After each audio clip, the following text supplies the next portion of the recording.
una reflexió al voltant de dues notícies. No són dues notícies qualsevol, de fet són les dues primeres accions que d'alguna manera fa el nou alcalde de la ciutat, el Xavier García Albiol, del Partit Popular, just a ser escollit dimarts passat.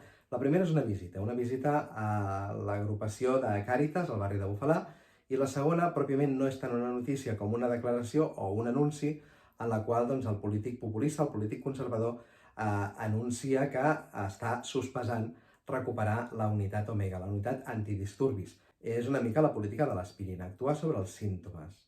És fàcil confondre això amb una resposta eficient a les problemàtiques de la gent. Aquí hi ha una primera nota a prendre, una primera nota a ser conscients des de les esquerres en què la reflexió més estructural, la reflexió a les causes profundes d'allò que no funciona, pot ser i ha de ser compatible amb les accions concretes.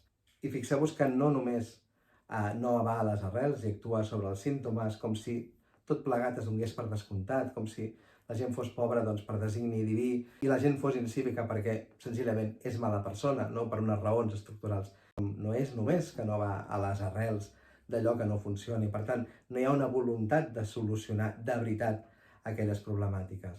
És que ho fa amb una agenda ideològica.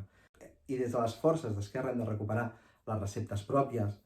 Si parlem d'assistència, hem de parlar de renda de ciutadania, hem de parlar de drets i hem de parlar d'una bona política de serveis socials enfortits, serveis socials com a dret bàsic i no només com a assistència, i no només com a almoina. Com la seguretat hem de recuperar, hem de posar en valor, ens hem de creure que realment l'estratègia que també té a veure amb la mediació, que té a veure amb la prevenció, funciona. De fet, funciona millor. Més enllà de la política aparador, més enllà d'aquesta política aspirina d'actuar només sobre els símptomes i fer-ho amb grans titulars que serveixen per introduir aquesta cultura de la por, aquesta cultura només de l'assistència, passant per alt les raons estructurals.